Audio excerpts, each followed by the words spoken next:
மாண்புமிகு நரேந்திர மோடி அவர்கள் 2 முறை பிரதமராக இருக்கிறார். 2 முறையும் தமிழ்நாட்டு மக்கள் அவரை பிரதமராக வாக்களிக்கல. இந்த முறை நிச்சயம் வாக்களிக்க போறது இல்லை. இந்த முறை தமிழ்நாட்டை போலவே இந்தியாவும் செயல்பட போகுது. ஒன்றியத்தில் ஆட்சி இருக்கிறதால என்ன செய்யறாங்க? கட்சிகளை உடைக்கிறது, எம்எல்ஏக்கள் இழுக்கிறது, ஆளுநர்கள் மூலமா குறுக்கு வழியில் ஆட்சி நடத்த பார்க்கிறது. சொல்ல போனா பாஜகவுக்கு வேட்டு வைக்க வேற யாரும் வேணாம், ஆளுநர்களே போதும். அவங்க அந்த காரியத்தை சிறப்பாக செஞ்சு முடிச்சிடுவாங்க. நாம உருவாக்கி இருக்கக்கூடிய இந்தியா கூட்டணி அமைக்கும் ஆட்சி ஒற்றை கட்சி ஆட்சியா இருக்காது, சர்வாதிகார ஆட்சியா இருக்காது, கூட்டாட்சியாக இருக்கும். மாநிலங்களை மதிக்கிற ஆட்சியாக இருக்கும். தமிழ்நாட்டிற்கும் தமிழ்நாட்டு மக்களுக்கு நல்லது செய்யக்கூடிய ஆட்சியாக இருக்கும். இந்தியாவை அனைத்து வகையிலும் முன்னேறக்கூடிய ஆட்சியாக இருக்கும். அதுக்கான பணி நம்மை நோக்கி வந்து கொண்டிருக்கிறது. தேர்தல் பணி தொடக்கமா? சேலம் மாநாட்டுக்கு முன்பே 3 குழுக்கள் அமைச்சிட்டோம். நாடாளுமன்ற தேர்தலுக்கான கூட்டணி கட்சிகளோடு பேச்சுவார்த்தை நடத்த TR பாலு தலைமையில் ஒரு குழுவும், தேர்தல் அறிக்கையை தயாரிக்க என்னுடைய அருமை தங்கை கனிமொழி தலைமையில் ஒரு குழுவும், தேர்தல் பணிகளை முழுமையாக கண்காணித்து ஒருங்கிணைக்க நேரு, வேலு, பாரதி, தங்கம் தென்னரசு, தம்பி உதயநிதி என 5 பேர் கொண்ட ஒரு குழுவும் அமைக்கப்பட்டுள்ளது. 5 குழுவும் 40 தொகுதிகளிலும் பணியாற்ற உள்ள நிர்வாகிகளை அழைத்து வெற்றிக்கான வியூகத்தை தருவாங்க.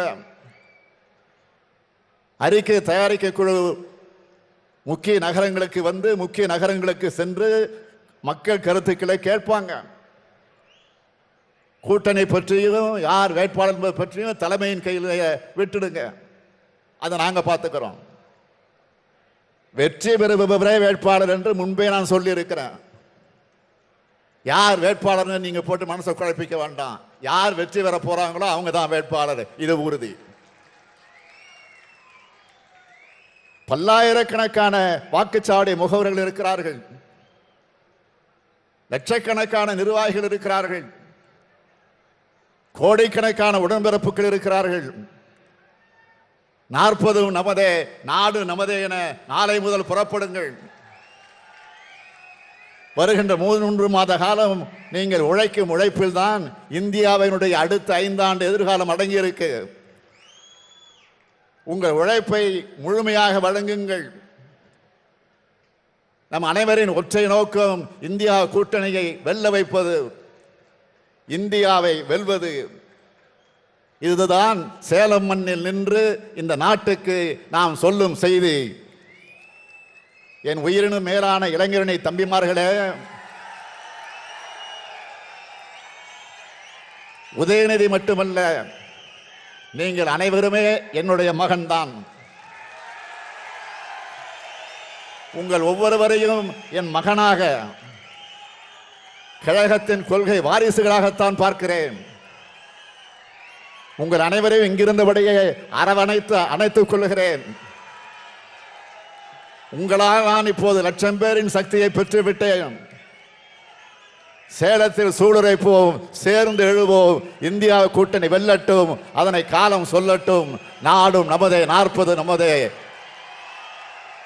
நன்றி வணக்கம் என்று சொல்வதற்கு முன்னால் உங்களுக்கு அன்பான வேண்டுகோள், வாகனங்களில் செல்லக்கூடியவர்கள் பொறுமையாக, மெதுவாக, அமைதியாக, அவசரமில்லாமல் பத்திரமாக அவர்கள் ஊர்களுக்கு, அவர்கள் வீடுகளுக்கு போய் சேர வேண்டும். இந்த செய்தி நாளை காலை எங்களுக்கு வந்து கிடைக்க வேண்டும். அதைத்தான் உங்கள் கால் பணிந்து பணிவோடு கேட்டு விடைபெறுகிறேன். நன்றி, வணக்கம்.